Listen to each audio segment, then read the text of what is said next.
देखिए, election commission के बारे में लोगों के मन में बहुत शंकाएं हैं।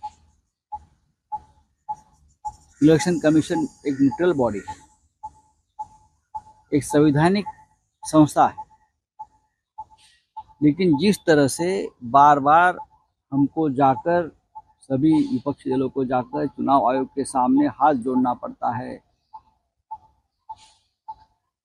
कुछ बातें सामने लानी पड़ती है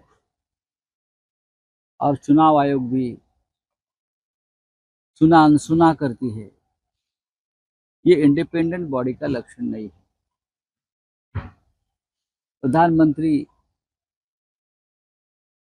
चुनाव के दिन ध्यान को बैठते हैं और पूरा फोकस चैनल पर उनका ऊपर आता है। ये एक प्रकार से आचार संहिता, कोड ऑफ कंडक्ट का उल्लंघन है।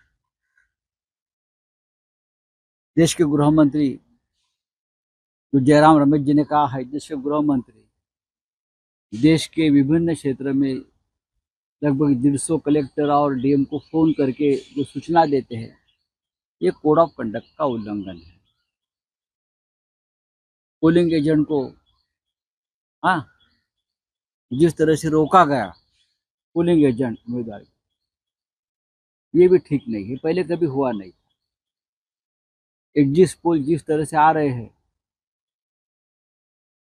और उस माध्यम से प्रेशर किया जा रहा है लोगों के ऊपर मानसिक, ये भी कोड ऑफ कंडक्ट का उल्लंघन है।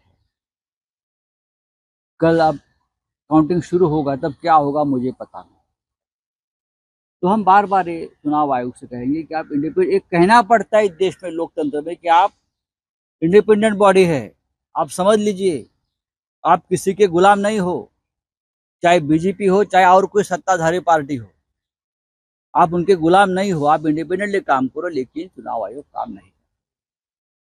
चुनाव आयोग बीजेपी की एक्सटेंडेड ब्रांच, बीजेपी की एक शाखा इस तरह से काम करे, इसलिए इस देश का लोकतंत्र 10 साल में संकट में आया, खतरे में आया।